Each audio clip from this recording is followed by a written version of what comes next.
HelloFresh takes the guesswork and the extra hassle out of planning and preparing delicious meals for dinner. America's #1 meal kit, HelloFresh gives you over 40 recipes to choose from each week. And then your farm-fresh, pre-portioned seasonal ingredients arrive at your doorstep with simple instructions to help you feel like the master chef of your kitchen. And did you know that HelloFresh is cheaper than grocery shopping and 25% less expensive than takeout? HelloFresh has been an awesome addition to our household's dinner routine. We all get involved and cook together, following the pictured step-by-step instructions. It's a fun quality time and the meals are delicious. Give it a try and see for yourself. Go to HelloFresh.com/50havingitall and use code 50havingitall for 50% off plus free shipping. Again, to get 50% off plus free shipping, go to HelloFresh.com/50havingitall and use code 50havingitall.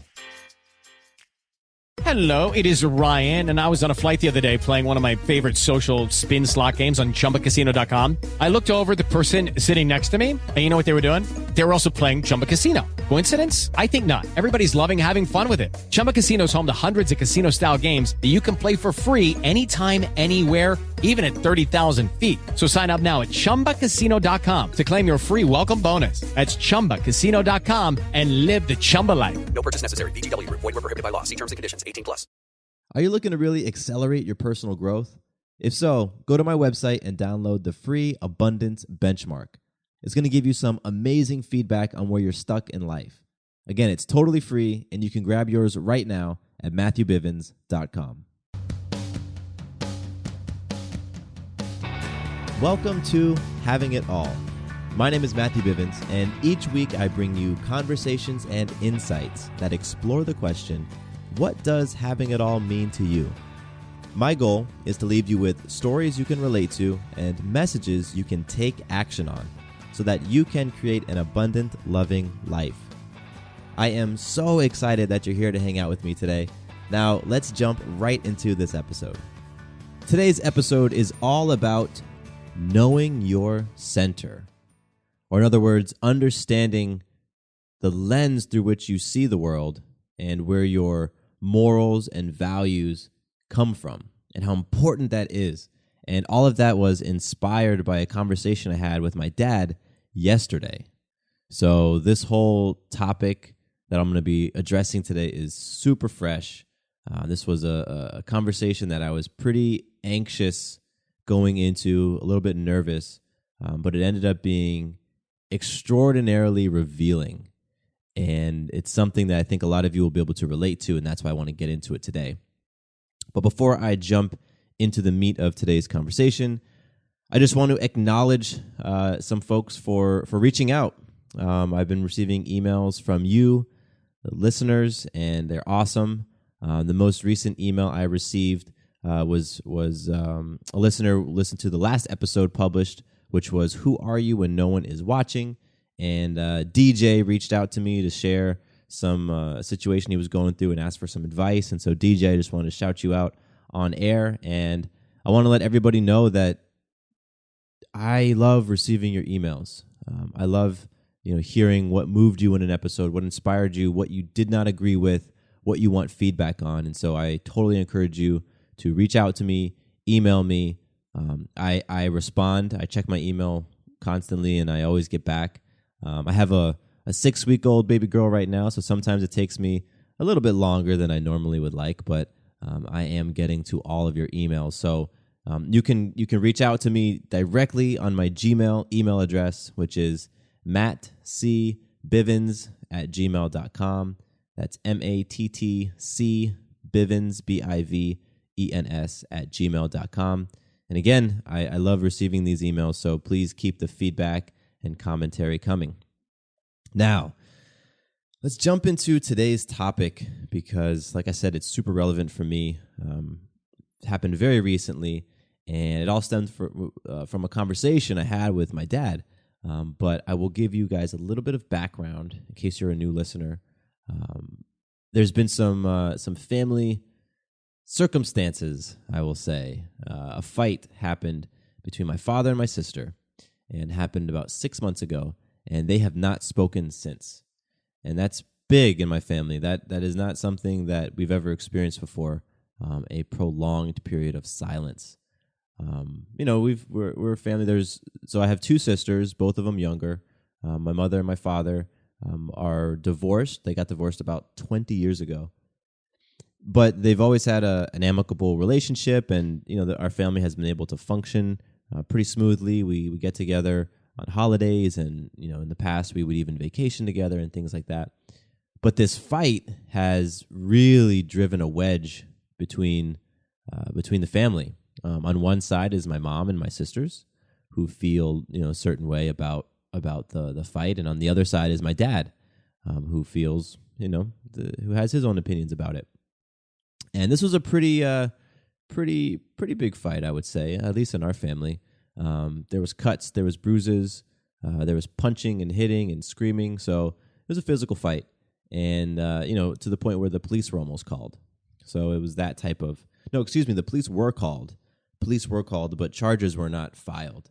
So we've never experienced anything like this in my family, and it was pretty big. Right? And so for 6 months, my father and my sisters have not spoken. And I have been the middleman of sorts. And that's been a role that I have played for years, going back to when my parents were divorced, and I would pass messages between my mom and dad, being like, hey, you got to pay child support, or hey, you need to do this, or yada, yada. So I guess I just like playing that role because I've done it for a while. But with this particular circumstance, I have been, I've maintained a relationship with my father, and I've also maintained a relationship with my sisters, while they've sort of dropped their relationship with my father. And it's been a very interesting situation to be in, to say the least. So all of that is just the background that brings us to the conversation I had yesterday and why this podcast is all about centers. So my dad comes over to visit. He lives in California. My wife and I live in Atlanta, and so he came over to visit and meet his new granddaughter. We have a little baby girl. She's 6 weeks old. Her name is Maya, and so he came yesterday to meet her for the first time. And I knew that I wanted to have a conversation with him during this trip. I wanted to have a live conversation. I don't see him very often. I see him probably twice a year, and so this was one of the opportunities I was going to have this year to actually see him face to face. And to ask him how he was doing, how he was being with this family situation, and how it was for him having not spoken to his daughters for 5 months. And so that's what we did. Yesterday, he comes over, and I created an opportunity for us to go walk through our neighborhood and go walk the dogs. And it was on this walk where, he had nowhere to go, and we were out in the quiet neighborhood, that I just said, so Dad, how are you with the situation with Dana and Carrie? And he started talking, and, he was a little bit defensive with some of the things I was asking him. And I get it. I think that he may have felt attacked. Although my stance has always been, I'm not trying to tell anyone to do anything. I simply want to understand. I simply want to seek to understand. And so, we got into this conversation, and he was just opening up and sharing things with me. And he said something that just illuminated and just pulled shined a lot of light on why my dad has done what he has done throughout the entire time I've known him, the 30 years I've been around. He said, providing for my family financially is and has always been my number one priority. HelloFresh takes the guesswork and the extra hassle out of planning and preparing delicious meals for dinner. America's number one meal kit, HelloFresh gives you over 40 recipes to choose from each week. And then your farm-fresh, pre-portioned seasonal ingredients arrive at your doorstep with simple instructions to help you feel like the master chef of your kitchen. And did you know that HelloFresh is cheaper than grocery shopping and 25% less expensive than takeout? HelloFresh has been an awesome addition to our household's dinner routine. We all get involved and cook together, following the pictured step-by-step instructions. It's a fun quality time, and the meals are delicious. Give it a try and see for yourself. Go to HelloFresh.com/50havingitall and use code 50havingitall for 50% off plus free shipping. Again, to get 50% off plus free shipping, go to HelloFresh.com/50havingitall and use code 50havingitall. When you earn your degree online at Arizona State University, you get everything the nation's most innovative university has to offer. The same internationally recognized faculty, the same nationally ranked programs, the same degree. Learn more at asuonline.asu.edu. So for my dad, being able to take care of us financially, pay for our school, pay for vehicles, buy clothes, pay for vacations, all that stuff, has always been his number one priority. And I knew that to an extent, right? I've always experienced my dad as a guy who just works his ass off.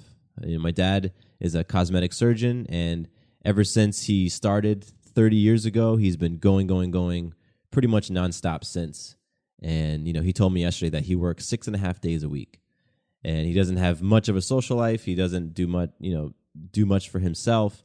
He's always working on his business, growing his practice, creating new deals, doing all sorts of stuff. And I always felt that he was doing that for the family to an extent, but I did feel like he was very family-centered. But it wasn't until yesterday that I heard him say it. I heard him come out of his mouth, and he said, my number one priority, not my number two, not my number three. You can't really have a number two priority.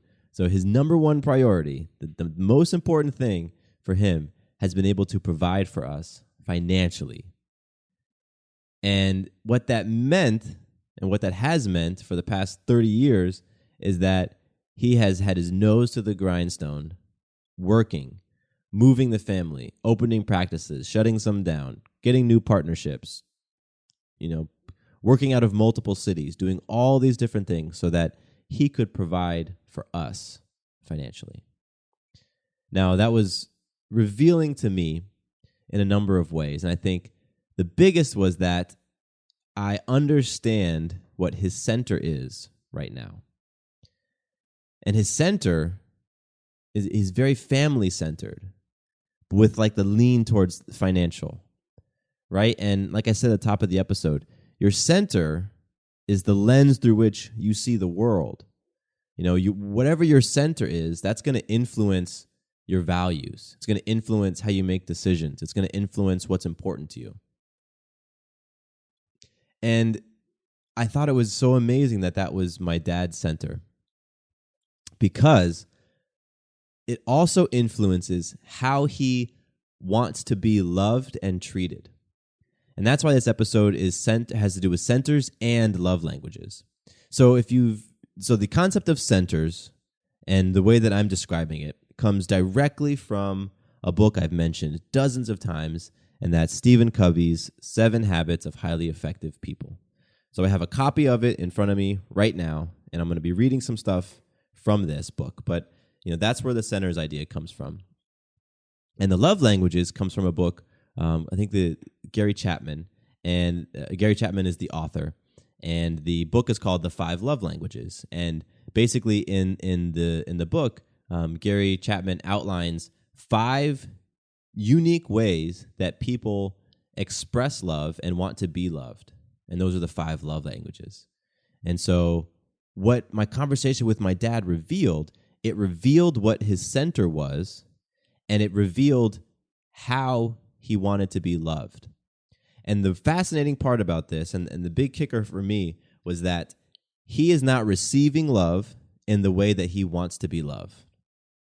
He's not receiving love from his kids, specifically right now from his daughters, in the way that he wants to be loved. Therefore, he views them as ungrateful, as spiteful, as all these different things, all these different ways that he perceives them, because he's not receiving love in his love language. And his love language is influenced by his center. And what is so amazing about that is my sisters, because I have a relationship with them, our relationship with them has really grown and strengthened through, over the past 6 months since all this shit went down. I know that they are and have been, at least in the past when they were talking to my dad, they were loving on him. They were showing him love and pouring love onto him in the way that they knew how to love and in the way that they wanted to be loved themselves. So you've got one party, my sisters, who are loving on my dad a certain way. You have another party, my dad, who only recognizes and acknowledges love coming in a certain way. And what you have is basically a disconnect. My sisters are saying, we are loving on you like this. This is what we're doing, and we're not being acknowledged. And my dad is saying, I'm loving on you all this way. This is what I'm doing, and I'm not being acknowledged. And now both parties are pissed. And I just thought, damn, my family is not unique in this situation with these centers and love languages. And this applies to so many families, and even bigger than families, just relationships in general. You know, like I want you to think about this. You know, you listening right now, think about some of the primary relationships in your life. You know, pick parents, maybe a spouse, a boyfriend or girlfriend, a sibling, and think about all the ways that you might be loving on them and whether or not you are feeling the love coming back. Right? Do you feel like you are putting out more than you're receiving? Because that's what's happening in my family, and that's what's happened in relationships that I've been in the past. And what's so interesting about it is it's not that, I think most of the time, it's not that the other party isn't loving you back. They're just different love languages. And those love languages are being influenced by the centers. And so if you understand a person's center and you take the time to ask them and learn their love language, then you can avoid this whole shitstorm that happens when people are loving each other in ways that they want to be loved and not feeling like they're receiving any love coming back. So that's the big stuff that's going on. And so what I want to do now is I've got 7 habits in front of me, and I want to read a couple things for you because this is very, very interesting. And when I was reading this before hitting record, I was like, damn, that describes the parent-child dynamic going on right now in my family. And so what I'm going to read to you is a passage from 7 Habits of Highly Effective People. In my book, this is on page 112. I don't know if maybe your book, if you have a copy of it, it might be a different page. But this is page 112. I'm on habit number 2. And I'm just going to read a little bit about what it means to be family-centered. Because that's clearly what my father is right now, family-centered. And like I said, family-centered, that kind of leans towards, providing financially. So it says, family-centered parents do not have the emotional freedom, the power, to raise their children with their ultimate welfare truly in mind.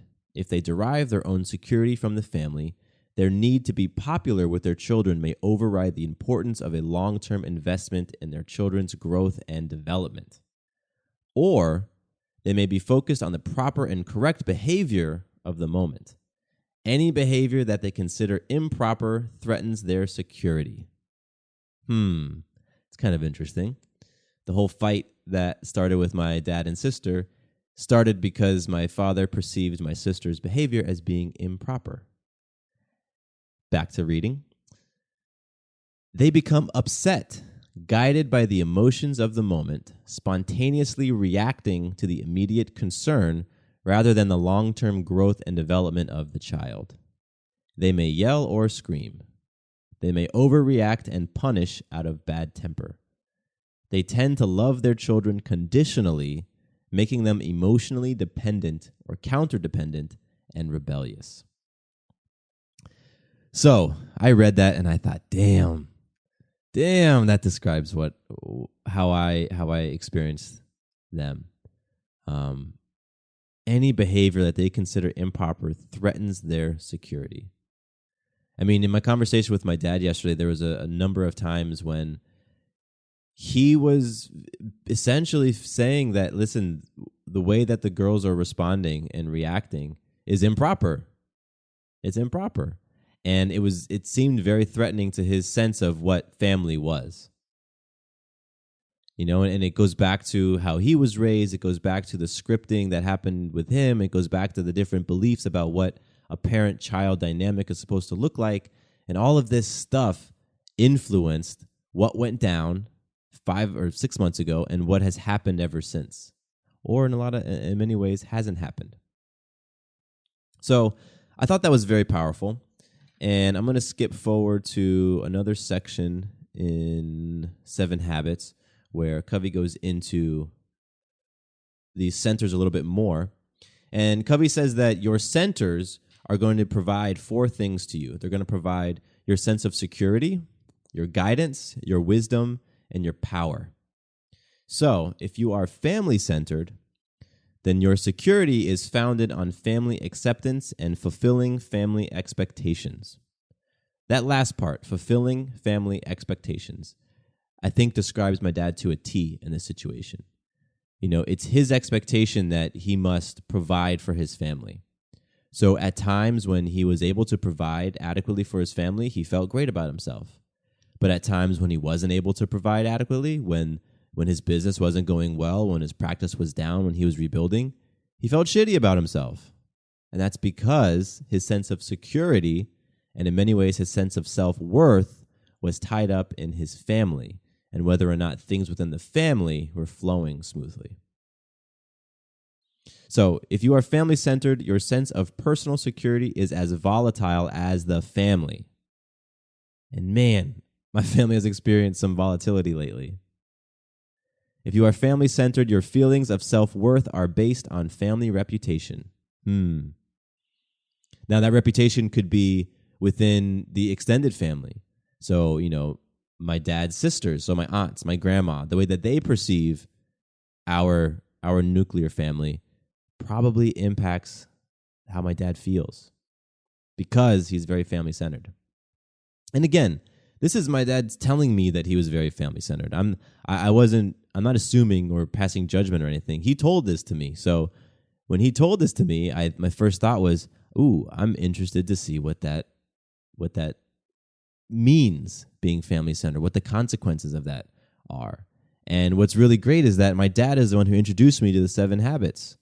He's the one who showed me the book and bought it for me years ago. I think I was in high school when he bought this book for me. So I'm just using the tools that he handed to me to reveal all these different things about what it means to be family-centered. So if you are family-centered, then family scripting is your source of correct attitudes and behaviors. If you are family-centered, your decision-making criterion is what is good for the family or what family members want. Again, that describes the situation pretty accurately. Let's look at the last one, and it's power. So if you are family-centered, your actions are limited by family models and traditions. So again, that one doesn't necessarily, I don't think it resonates as powerfully, but those first few, man, that security one, your feelings of self-worth are based on family reputation. Your sense of personal security is as volatile as the family.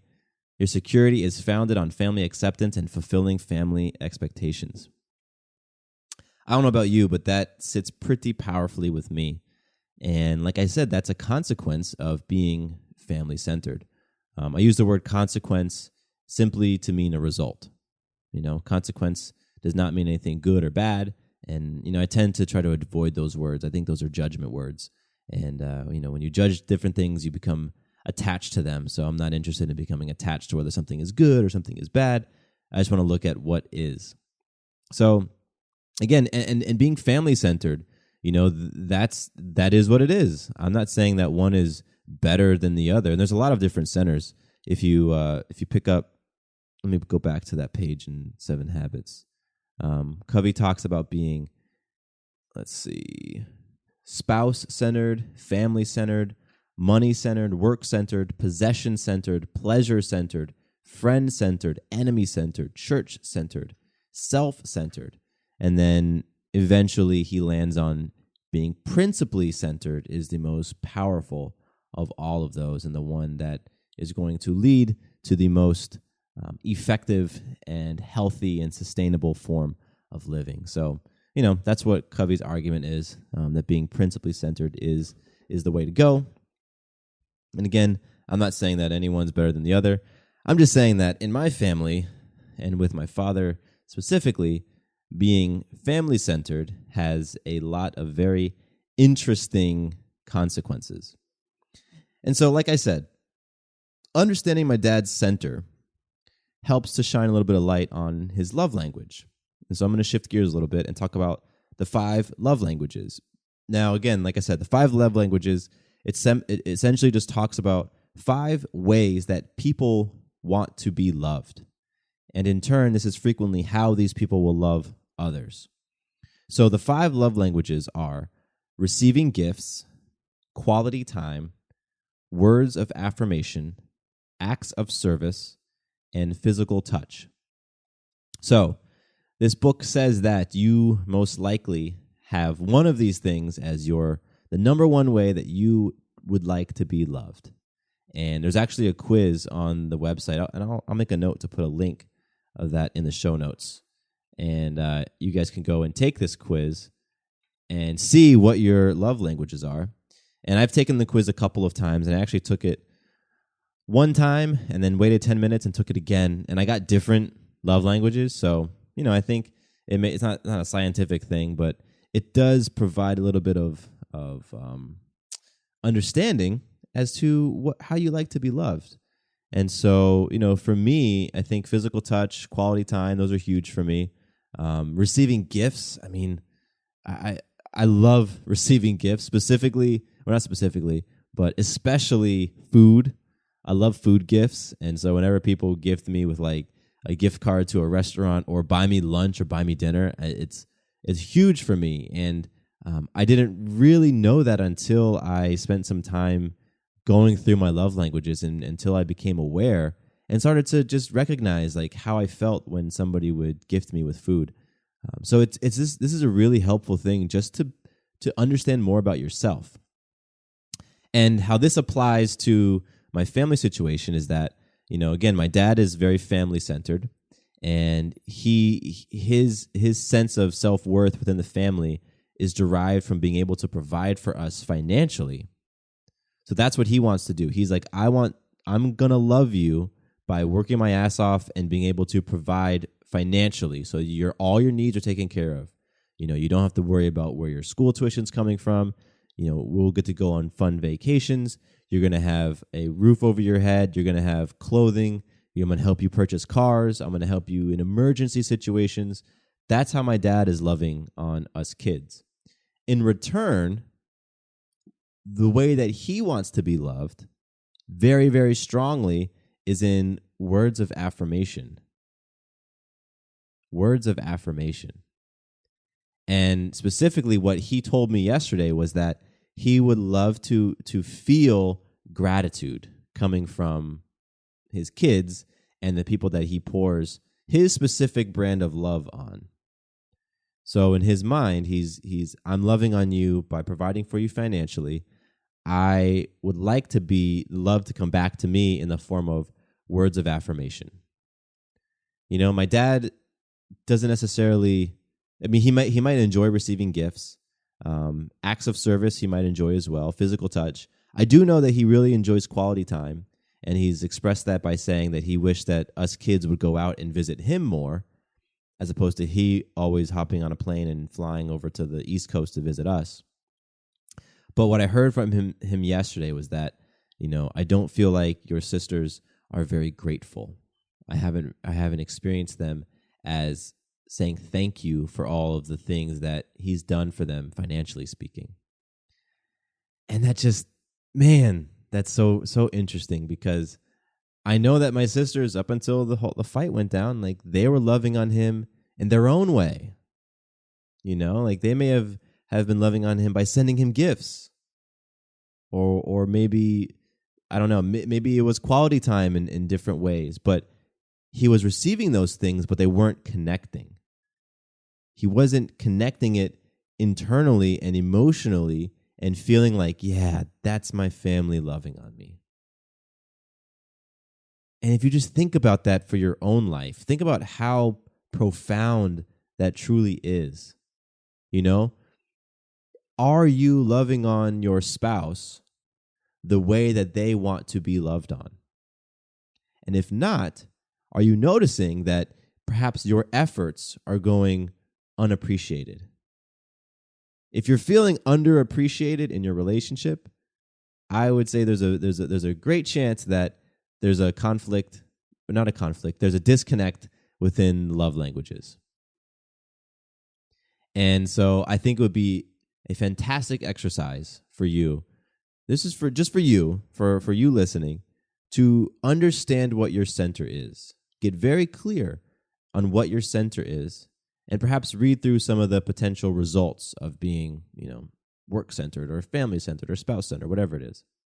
So understand what your center is, so that, okay, I know that this is how I view things. This is where my model of right and wrong, right? Like my values and morals come from. Okay, I'm family-centered. Okay, got it. I'm cool with that. Judy was boring. Hello. Then Judy discovered ChumbaCasino.com. It's my little escape. Now Judy's the life of the party. Oh, baby, mama's bringing home the bacon. Whoa, take it easy, Judy. The Chumba life is for everybody. So go to ChumbaCasino.com and play over 100 casino-style games. Join today and play for free for your chance to redeem some serious prizes. ChumbaCasino.com. No purchase necessary. Void where prohibited by law. 18 plus terms and conditions apply. See website for details. Breast milk science. It's a thing. And it's our thing. We're ByHeart. We're an infant formula company on a mission to get a lot closer to the most superfood on the planet, breast milk. Our patented protein blend has more of the important and most abundant proteins found in breast milk. We're the first and only U.S.-made formula to use organic, grass-fed whole milk, not skim. We make our formula in our own factories in Iowa, Oregon, and Pennsylvania, using a small batch manufacturing process that works to preserve the integrity of our ingredients.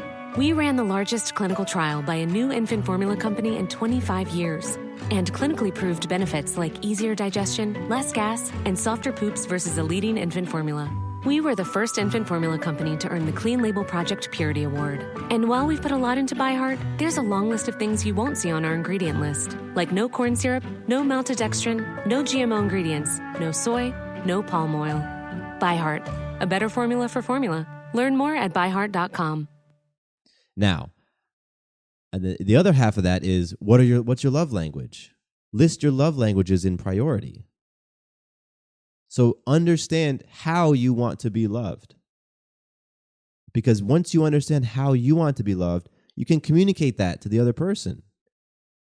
You can say, boyfriend of mine, I really appreciate the gifts that you give me all the time. I appreciate that you like to buy me clothes. I appreciate that you like to take me out to fancy restaurants. I appreciate that. I would like for you to know that my top love language is words of affirmation. My number 2 love language is physical touch. And so I'm receiving what you're giving me, but I want you to know that it would be received more powerfully, and I would really, really feel it if it were in the love languages that I speak. And what are your love languages, boyfriend of mine? I would love to understand your love languages so that I can speak your love languages and you can feel truly loved by me. I mean, this thing works powerfully when both parties are invested in it. When both parties want to understand how the other person wants to be loved on. And then you say, okay, awesome. Now I know. All right, now I can work on expressing my love to you in the way that will truly connect with you, not simply in the way that I want to be loved, because that's what we do most of the time. I remember when I dated a girl before my wife, and we dated for 4 years. And I remember so many times feeling frustrated because I would be loving on her and loving on her and loving on her and not feeling as if she was receiving it and appreciating it. And the reason was because I was loving on her in the way that I wanted to be loved on. I wanted to receive gifts. I wanted to receive words of affirmation. So I was doing that to her. She didn't want that. She wanted quality time. She wanted physical touch. You know? But I didn't know that at the time. All I knew was how I wanted to be loved on. And this was before I ever was introduced to the 5 love languages, so I wasn't even up to speed on that. I just knew that, okay, words of affirmation work for me, so I'm assuming they're going to work for her. But man, we had so many moments of conflict when, I would express not feeling the gratitude coming from her, and she would express not feeling the love coming from me. And I'd be like, what the fuck? I've been loving on you all the time. Can't, and I would be able to list off, I did this, I did this, I did this. What are you talking about? I'm not loving on you. And she's, yeah, but I'm not feeling it. And like, I mean, shoot, if you can relate, like, I don't know, throw your hand up or something, clap for me right now. But that shit happened for me all the time.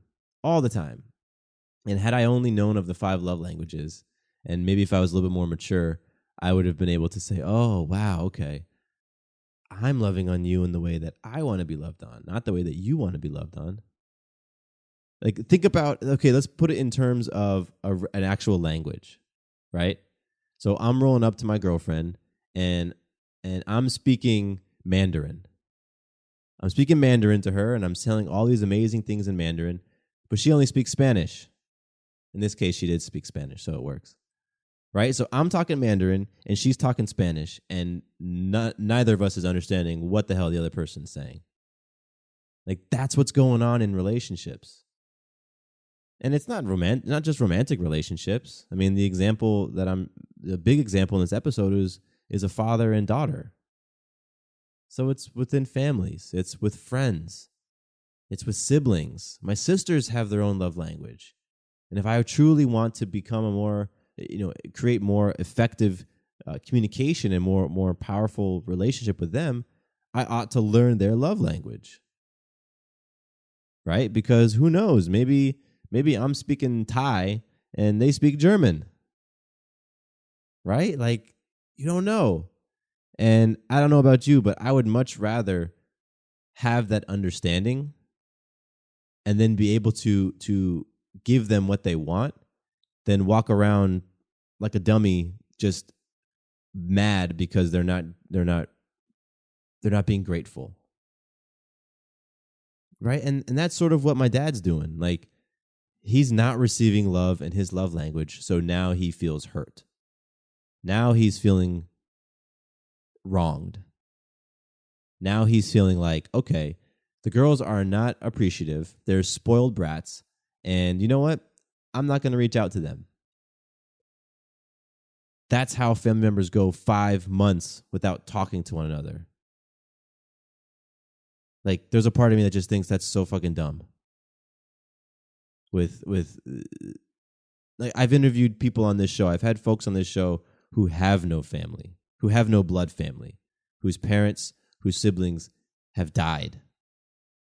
And my family right now is not talking because we don't understand each other's love languages and because our egos are in the way and people are so rooted in their rightness that they are not going to budge. And it's just that who's going to blink first, right? Ego versus ego. Who's going to blink first? And, it's disappointing to me in a lot of ways. And I want baby Maya to be able to, and I've said this a few times to all parties involved, I would love for baby Maya to be able to have a Christmas photo of her first Christmas with her entire family. With her mom, her dad, her grandma, her grandpa, and her 2 aunts, all in one photo. But as it stands right now, it does not look like that will happen because 4 of those people do not want to be in the same room as each other. And, if they understood each other's centers, if they understood each other's love languages, I'm not saying it fixes everything. I'm not saying it heals physical scars, but it's a hell of a great start. And if you're in a family situation or a friend situation or a partner situation similar to mine, like, how long are you going to go? How long are you going to sit in your rightness? How long are you going to say, no, they need to come to me. They need to apologize. They need to atone for what they did. They need to come and beg my forgiveness. How long are you going to let your ego stand in the way of love? That's really what it is. How long are you going to choose fear over love? It takes courage to choose love. In this situation, it would take courage and humility on the part of my dad or my sisters to say, you know what? This isn't worth it. I'm going to own my role in creating what went down. I'm going to acknowledge the part that I played. And I'm going to go and, cross the line, step into the enemy territory and say, let's make things better. Let's squash this. That shit takes courage. You have to have some cojones to do that. But the reward is so amazing. I mean, my dad was telling me that, I could see it in his face that this not talking to his daughters is just, it's like a poison inside of him. It's like a cancer. And you know what? From what I believe consciousness creates. I believe everything is energy, right? I believe that the things that we experience in our bodies are the result of the limiting beliefs, the disempowering beliefs, and the fears that we hold on, and the fears that we circulate through our bodies and through our minds and our thoughts. I believe that those things show up. They physically manifest in our bodies. Right now, my family is setting themselves up to create some scary shit in their bodies, to create some diseases, to create some cancers, to create some physical breakdowns, because they're holding this stuff in. They're holding in the fear. They're holding in the judgment. And so, and I'm not immune to this stuff either. I get to sit here every week on the podcast and talk about all these principles and empowering things and, this personal development stuff. And it might seem like I'm the one just sharing this wisdom and that I don't struggle with it. But I mean, shit, I go through the judgments. I go through the fear, and it's just, I feel like I have been exposed to tools and mentors and new ways of thinking and and awareness about myself, that I understand how I feel emotionally, spiritually, mentally, physically when I choose fear. And I hate that feeling. I love the feeling of choosing love, of being courageous, of making myself vulnerable, and then going through the other side of whatever it was that I was feeling uncomfortable about. The feeling of stepping into a fear and surviving and coming out the other end is so sweet. And that's why I continue to choose it. So this episode has been all about knowing your center and understanding your love language and the love language and centers of the people who are important in your life. And I really do hope that the example with my family can, I hope it resonates with some of you. I truly believe that there's somebody out there who's experiencing exactly what we are going through right now. And so I know that it will connect with you. But I also know that there's folks out there who are just experiencing a disconnect in a relationship in general, with a spouse, a husband, a wife, a boyfriend, a girlfriend, with a brother, with a sister, with a mother, with a father, with a best friend. Things aren't flowing the way that you want them to. And knowing their center and their love language will help. And so I hope that you check out the resources from this episode. Go check out The 7 Habits of Highly Effective People by Stephen R. Covey. Turn to chapter 2, turn to habit 2, begin with the end in mind, and go read about centers. And then go check out The 5 Love Languages by Gary Chapman and read about the 5 love languages, and check out the link in the show notes for this episode where you can take the quiz to uncover your love language. And I challenge you to do this with somebody significant in your life whose love language you want to understand. Do it together with them. Pull it up on your phone. Grab a couple computers. Sit down next to one another. Do the quizzes. And then talk about what it means to you. If your love language is quality time, share with that person what that really means. Quality time to me looks like we take an afternoon one time a week to go and have lunch.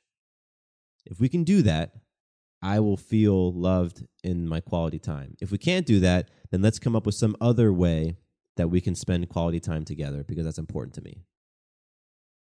Have that type of conversation. Have the courage, right? The courage to have that type of conversation. And I guarantee you will experience more rich relationships in your life. So if this episode resonated with you, again, email me. Tell me about it. Tell me about the situation going on in your family or with your spouse or with your friends, where you're feeling that major disconnect, and understanding centers and love languages could help. Or if you know your center, tell me about it. Whatever your center is, I don't care. I want to hear about it. I want to hear why that's your center, why it's important to you. Same with love languages. If you know what your love language is, tell me about it. I want to hear why that's your love language and why it's important to you. It helps me. It totally helps me when I hear the whys of other people. And let me know in your email if you're cool with me reading your email on my next podcast. I would love to do that, because when you have breakthroughs and when you have aha moments and when you have powerful insights and when you experience the wisdom of the universe, it needs to be shared, because other people can connect with it, and you never know how you're going to impact another person. So share those things with me.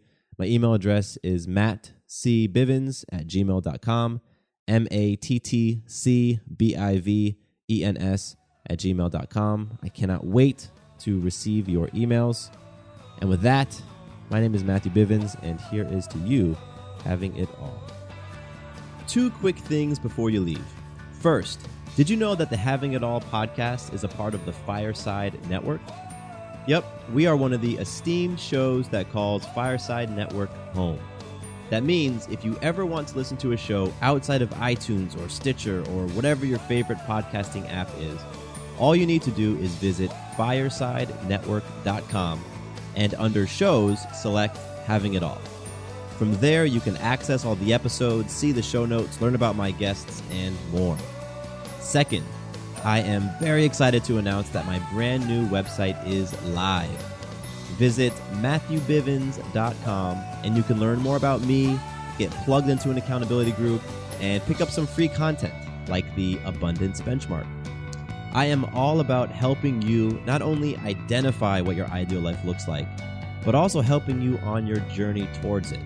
I want you to experience more abundance and love in your life. So, again, you can find out more information about all of that great stuff at MatthewBivens.com. Thank you once more for listening to the show, and here is to you having it all.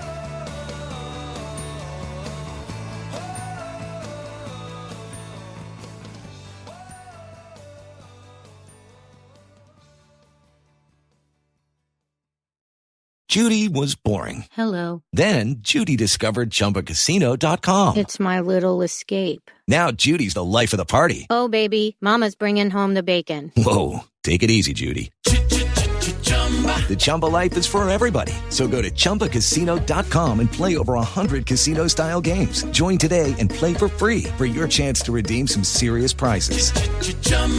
ChumbaCasino.com. No purchase necessary. Void where prohibited by law. 18+ terms and conditions apply. See website for details.